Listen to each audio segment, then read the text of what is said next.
Radhe Radhe student. आज अपन बात करने वाले क्लास 9 चैप्टर नंबर 2, क्या हमारे आसपास की वस्तुएं शुद्ध है। अब नाम से ही स्पष्ट होता है शुद्ध, कि इसका मतलब क्या होना चाहिए, 100% क्या होना चाहिए, उसमें शुद्धता होनी चाहिए। अतः जैसे अपन देखते हैं घी, तो क्या होता है, एकदम प्योर होता है, लेकिन अगर उसमें कोई कंकड़ वगैरह गिर जाए तो वो क्या कहलाएगा, अशुद्ध कहलाएगा। तो सबसे पहले अपन बात करते हैं शुद्ध पदार्थ किसे कहते हैं। वे पदार्थ, वह वस्तु या वे पदार्थ जो क्या होता है, एक ही प्रकार की क्या हो, तत्व या परमाणुओं से मिलके बनी होती है, क्या कहलाएगी, शुद्ध पदार्थ। ठीक है। अब अपन बात करते हैं पदार्थ क्या होता है। पदार्थ वह होता है जो हमारे चारों ओर पाए जाते हैं पृथ्वी पर। क्या होते हैं, चारों ओर पाए जाते हैं, और उनका क्या होता है, द्रव्यमान होता है। उनका कुछ ना कुछ क्या होता है, द्रव्यमान।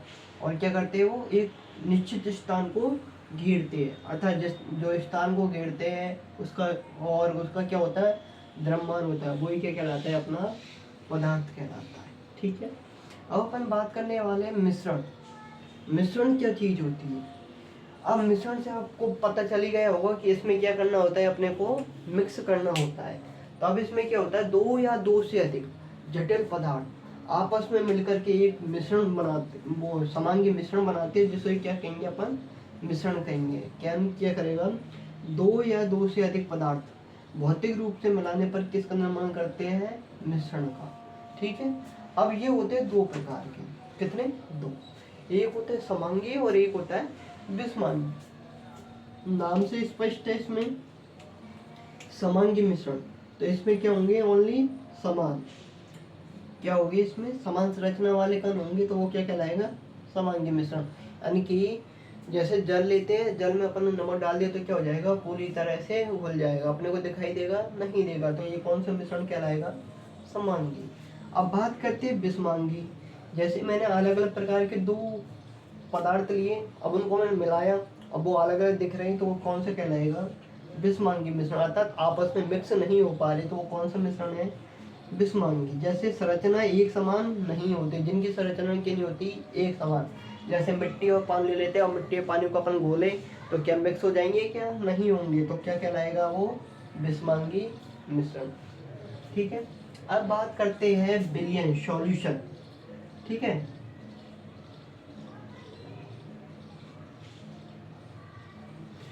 सॉल्यूशन क्या होता है, दो या दो से अधिक पदार्थ मिलकर के जो क्या करेगा, मिश्रण प्राप्त होगा अपने को, वही क्या कहलाएगा, सॉल्यूशन कहलाएगा। जैसे अपन क्या करते हैं, नींबू पानी बनाते हैं, तो उसमें पानी की जरूरत होती है, नींबू की जरूरत होती है, चीनी की जरूरत होती है, नमक की जरूरत होती है, तो ये क्या कहलाएगा, जो इनसे मिल करके जो बना होगा पदार्थ, वही क्या कहलाएगा, अपना विलयन कहलाएगा। क्या क्या होते हैं, जैसे नींबू देख लेते हैं, प्लस पानी हो गया, प्लस नमक हो गया, चीनी हो गई, इन सब से मिलके जो बनेगा वो क्या कहलाएगा, नींबू जल अर्थात शिकंजी।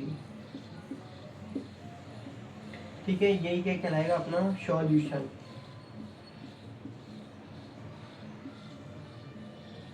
ठीक है। अब इसमें क्या होते हैं, दो प्रकार के पाए जाते हैं सॉल्यूशन। पहले तो आता है विलेय, यानी कि इसको बोला जाता है सॉल्यूट। जो कम मात्रा में होता है उसे ही क्या बोला जाता है, विलेय। और जो अधिक मात्रा में होता है, अर्थात जिसमें घोला जाता है, वो क्या कहलाएगा, विलायक। इसमें क्या होता है, घोलना।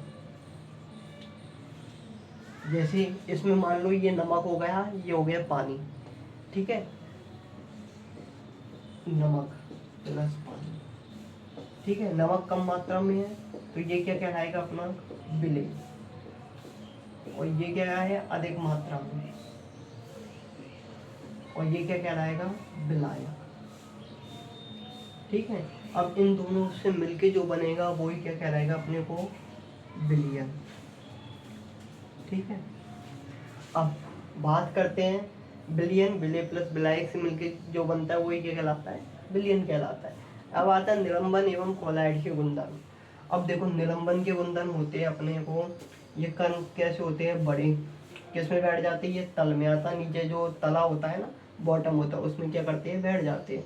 इनको फिल्टर किए जा सकते हैं, अर्थात इनको क्या कर सकते हैं, अपन शुद्ध कर सकते हैं। उदाहरण के लिए कीचड़ प्लस पानी। ठीक है। ऐसे ही होता है कोलाइड विलयन। इसके कण क्या होते हैं, बहुत छोटे होते हैं, लेकिन क्या नहीं करते, तल में नहीं बैठते हैं और इनको क्या भी नहीं कर सकते, फिल्टर भी नहीं कर सकते। जैसे दूध हो गया, कोलाइड हो गया, दूध में दूध और पानी हो गया, दूध और पानी को अलग कर सकते हैं क्या, नहीं कर सकते। तो किसके अंदर आ गया, कोलाइड के अंदर। और यहाँ से धातु, अधातु और उपधातु, ये क्या है, वेरी इंपॉर्टेंट है, हार्ड सार पेपर में पूछा जाता है। ठीक है, धातु, धातु कैसी होती है, ठोस। ठीक है, और लेकिन इसका एक अपवाद होता है जिसका नाम क्या है, मरकरी, Hg, जो किस अवस्था में पाया जाता है, द्रव अवस्था में। ये भी क्या है, इम्पोर्टेंट है, ये पेपर में पूछा जाता है कि ऐसी धातु का नाम थे जो द्रव अवस्था में पाया जाता है या फिर कमरे के ताप पर द्रव अवस्था में पाया जाता है। तो वो कौन है, मरकरी। मरकरी को बोला जाता है पारा। ठीक है, जो कि कौन सी अवस्था में पाया जाता है, द्रव अवस्था में। और धातु होती है वो कैसी होती है, चमकदार होती है। जैसे सोना देखते हैं अपन, चांदी देखते हैं, तो ये कैसी होती है, चमकदार। ऊष्मा और विद्युत की क्या होती है, सुचालक, मतलब इसमें करंट आएगा। जैसे लोही वस्तु हो गई तो उसमें क्या आता है अपने को, करंट। तो ये क्या होती है, सुचालक। ये आघात वर्धी होती है, अर्थात इनको कितना भी पीटो तो ये क्या नहीं करती है। और ये होती, एक होती है इसमें तन्यता, अतः इसको पतली चादरों के रूप में इतना पीट करके कितना भी, एक तार को खींच कर कितना भी क्या किया जा सकता है, उसको लंबा किया जा सकता है। ये क्या कहलाएंगे, धातु कहलाएगी। और ऐसी धातु जो चाकू से काटी जा सकती है, चाकू से काटे जाने वाली धातु,